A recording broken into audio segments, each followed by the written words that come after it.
आज हम बात कर रहे हैं प्रैक्टिकल एप्लीकेशंस की। The observer is the observe की प्रैक्टिकल एप्लीकेशंस क्या है, दृष्टा ही दृश्य है। और आज हम बात करेंगे एंगर की, गुस्से की।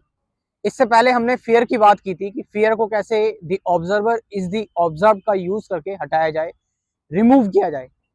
आज एंगर की बात करते हैं। तो कभी आपको इस चीज की चिंता हुई है कि दिन क्यों होता है और रात क्यों होती है?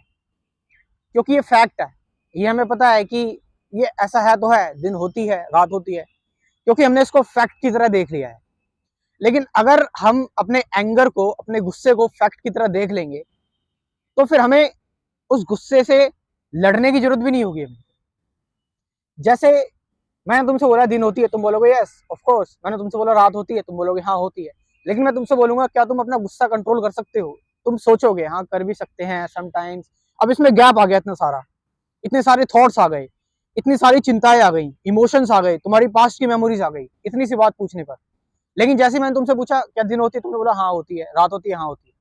तो ऑब्जर्वर इज द ऑब्जर्व का यूज करके हम एंगर को, गुस्से को फैक्ट की फॉर्म में देखेंगे। और जैसे ही हमने फैक्ट की फॉर्म में देख लिया एंगर को, एंगर से लड़ना, उसको सप्रेस करना, वो क्यों होता है, ये सारी चीजें खत्म हो जाएगी। तो सिर्फ बचेगा तो सिर्फ सिर्फ और सिर्फ एंगर, गुस्सा। उसके अपोजिट कुछ नहीं बचेगा, उसके अपोजिट कोई मूवमेंट नहीं बचेगी, सिर्फ बचेगा तो सिर्फ गुस्सा। और वो जो गुस्सा होगा, हम उस थॉट्स के साथ रहेंगे, उस फैक्ट के साथ रहेंगे कि है, ये है तो है बस, खाली हम इसके बारे में कुछ नहीं कर सकते, ये जस्ट है। तो जब वो वट इज के अलावा कोई मूवमेंट नहीं होगी, तो जो वट इज बचेगी, फिर उससे लड़ना नहीं पड़ेगा, कोई डुअलिटी नहीं होगी। फिर वो बची है, बस है तो है, बस है तो एग्जिस्ट करती है तो है। कोई थॉट्स का गैपिंग नहीं आएगी, कुछ जो है वो हमारी मेमोरीज नहीं आएगी, बस है तो है। तो लड़ना नहीं पड़ेगा हमें इससे। और इससे क्या होगा, जो एंगर है वो आपका फिर धीरे धीरे धीरे धीरे करके कम हो जाएगा, कम हो जाएगा और बिल्कुल खत्म हो जाएगा, क्योंकि अब आपको लड़ने की जरूरत नहीं पड़ रही है। The observer is the observe से आप क्या कर रहे हैं, एंगर इज द ऑब्जर्व, यानी एंगर आपका एक दृश्य है। और एंगर को जो ऑब्जर्व कर रहा है, ऑब्जर्वर कौन है? आप है। लेकिन क्या एंगर आपसे अलग है? क्या गुस्सा आपसे अलग है? नहीं, ये आपका ही पार्ट है, ये आपके अंदर ही है। तो क्योंकि ये आपके अंदर ही है, आपका ही पार्ट है, तो आप दोनों एक ही है। यानी जो गुस्से को ऑब्जर्व कर रहा है और जो गुस्सा, वो दोनों एक ही हैं। तो इसके साथ थोड़ी देर रहा जाए, जस्ट रिमेन विद दिस, इसके साथ थोड़ी देर रहो।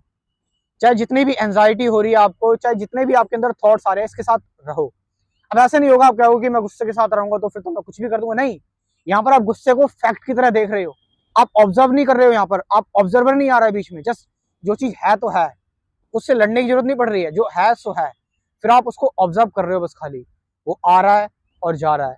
उसके बाद आपके जो एक्शंस होंगे वो अच्छे होंगे, पीसफुल, आपका माइंड कंफ्यूज नहीं है, क्लैरिटी है, गुस्सा नहीं आएगा, इरिटेशन नहीं होगी, जस्ट जो है सो है, लड़ने की कोई जरूरत नहीं है।